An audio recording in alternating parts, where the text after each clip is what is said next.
আসসালামু আলাইকুম ভাই। ওয়ালাইকুম সালাম, কেমন আছেন? এই তো আছি আলহামদুলিল্লাহ। আপনার কেমন আছেন ভাই? আলহামদুলিল্লাহ ভাইয়া, ভালোই আছি। আসছে কোরবানি ঈদ, খুব একটা ভালো নাই, সার্বিক দিক থেকে অনেক ভালো। যে বলুম এটা একেবারেই ভুল। মনের দিক থেকে অনেক খারাপ খারাপ এই জন্যে যে এমন একটা কোম্পানির কাজ করি, 8 মাস 9 মাস এরা টাকা আটকে রাখছে, বেতন দেয় না। কোরবানি ঈদ আসছে, দেখেন এখনও কোনো টাকা পয়সার খোঁজ খবর নাই। আসলে দেশে যারা আছে তারা কখনো বিদেশের মর্ম বুঝবো না। আবার বিদেশ যারা আসছে তাদের যে কী কষ্ট, কী লাঞ্ছনা, অপমান, অপদস্থ, টাকা নাই পয়সা নাই। প্রত্যেকটা মানুষের ফ্যামিলি আছে, মা বাবা আছে, বাচ্চা কাচ্চা আছে।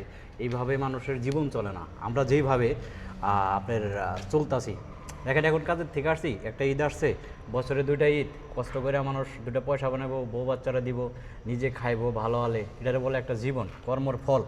আর এই যে 8 মাস 9 মাস চীনাটা এখন টাকা আটকে রাখে। মালয়েশিয়ার পরিস্থিতি আগের মতো নাই।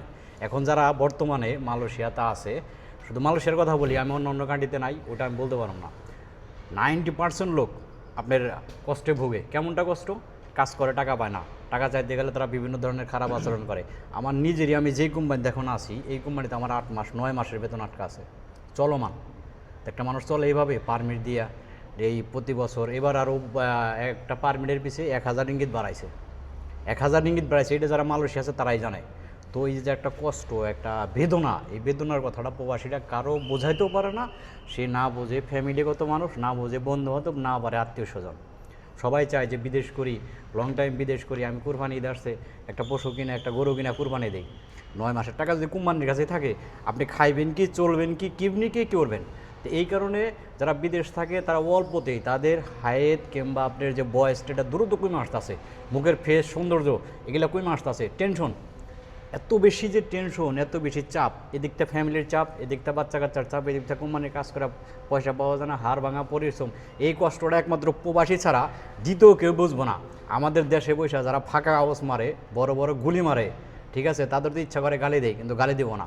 গালি দেবো না এই কারণেই যে তারা বিদেশ আসে নাই, তারা বুঝবে না। আর যারা রাজনীতি করতেছে বর্তমানে, তারা 90% লোক দেশে থাইকা বাচ্চা কাচ্চা বাইরের দেশে তারা পড়ালেখা করায়। এই জন্য তারা বিদেশের কষ্ট বুঝবো না। তারা নিজের দেশের টাকা বাইরের দেশে পাচার করে, আর পাচার করে তাদের বাচ্চা কাচ্চা সন্তান তারা বড় করতেছে। আর আমাদের মতো যারা যে হাড় ভাঙা পরিশ্রম করতেছি, দেখেন আমাদের চাল আনতে নুন ফোরায়, নুন আনতে ডাউল ফোরায়, এই হচ্ছে আমাদের পরিস্থিতি। তো ভাই কী বলবো, এরকম হাজারো বেদনার লোক আছে এই বিদেশ বাড়িতে। কেউ হয়তো বলে, কেউ বলে না। একটা মুখ দেখা, মুখের ফেস দেখা যদি কেউ না বোঝে, এটা আর যদি কেউ বুঝবো না। তার কারণ বিদেশ যারা আছে তাদের অনেক কষ্ট আছে ভাই। এক কথাই বললাম, এটা এটা আমার ব্যক্তিগত জায়গা কথা বললাম, আমি আমার ব্যক্তিগত সমস্যাটা বললাম। আমি এখানে আসছি আজকে প্রায় 11 বছর রানিং চলে, 11 বছর রানিং চলতেছে মালয়েশিয়াতে। আপনি কী করবেন? বছর পর বছর কোম্পানি এরকম 6 মাস 7 মাস করে টাকা আটকে রাখলে বলে কিছু করতে পারবেন? প্রতি বছর 6,000 টাকা 7,000 টাকা পারমিটের পিছে। তো একটা মানুষের পারমিটের পিছিয়ে 6-7 হাজার টাকা যায়, আপনি সারা বছর কয় টাকা ইনকাম করতেছেন? দেশের মানুষ এটা বুঝবো না ভাই। দেশের মানুষ এটা জীবনও বোঝে না, আর তারা বোঝারও চেষ্টা করে না। তারা বলে কি, অমুকের ছেলে বিদেশ গেছে, হাইরে কোটিপতি হয়ে গেছে, না ছেলেটা নষ্ট হয়ে গেছে, তারা যে হেরা অমুক জায়গায় মনে হয় যে খারাপ কোনো কাজে লিপ্ত হচ্ছে। আসলে বিষয়টা তা না, দেশের মানুষ বুঝবে না।